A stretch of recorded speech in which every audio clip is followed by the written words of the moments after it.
This is Arkies in the Beltway, your look at national politics and the Arkansans influencing the discussions. I'm Alex Thomas, Washington correspondent for the Arkansas Democrat-Gazette, reporting from the nation's capital.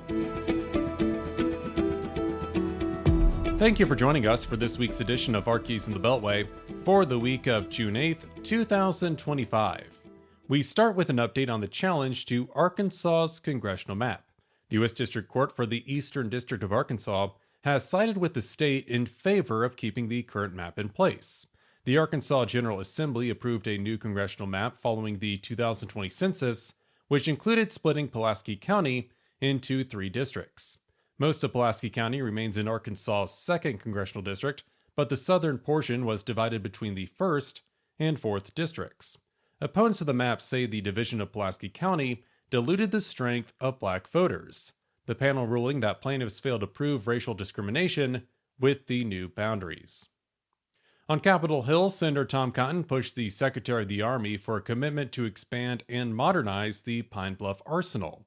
Cotton of Little Rock pressed Secretary Daniel Driscoll during a Senate Armed Services Committee hearing last Wednesday, amid suggestions about downsizing the Army's organic industrial base.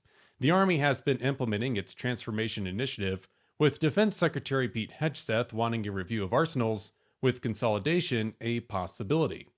Cotton wants to protect the Pine Bluff Arsenal, which consists of more than 13,000 acres and employs more than 500 people. The senator told Driscoll the Pine Bluff Arsenal provides the Army with a service that the private sector cannot deliver. I'm skeptical that it's profitable for a business to stand up new production of white phosphorus ammunition, which is only produced in Pine Bluff, when the customer base is limited to the U.S. military and the cost of production are so high. White phosphorus can be used for weapons producing smoke screens. In response to Cotton, Driscoll said a leading reason for the Army not using existing installations is higher construction cost inside these facilities. Generally speaking, there are so many constraints on us that when we try to work within our budget to expand our munitions supplies and we look at the math oftentimes says we're too expensive for ourselves. Driscoll added he is committed to working with lawmakers on studying construction cost and securing additional federal dollars for military installations. We are wholeheartedly in agreement that it is one of the most critical things for our country. Senator John Bozeman and Representative Bruce Westerman joined Cotton on a May 15th letter to Driscoll, saying downsizing the Pine Bluff Arsenal would undercut President Donald Trump's goal of boosting munitions manufacturing. Representative French Hill wants answers related to Little Rock's Metropolitan Housing Authority. The Little Rock congressman sent a letter last Tuesday to the Department of Housing and Urban Development's acting inspector general. The letter serving as a request for an investigation into the department's prior examination of the Housing Authority. Hill speaking with the Democrat-Gazette. I've written HUD previously, and I met with the HUD officials during the Biden administration about what steps they were considering on Little Rock. This is to essentially ask the inspector general to go back to HUD and say, why didn't they take actions along the way regarding the malfeasance and poor operations at the Metropolitan Housing Authority over almost a decade. The Department of Housing and Urban Development previously designated the Metropolitan Housing Authority as a troubled public housing authority and began the process to declare the MHA was in substantial default. Hill says it's important for Little Rock residents to have dependable public housing options. We're using this as a prime example of the lack of HUD oversight all over the country in public housing, and we've had one hearing on it, and we're going to have additional hearings, and we're going to work with the Trump administration's Secretary of Housing and Urban Development, Scott Turner, to make sure that this is a priority for the administration. Hill presides over the House Financial Services Committee, which has jurisdiction on matters involving public housing.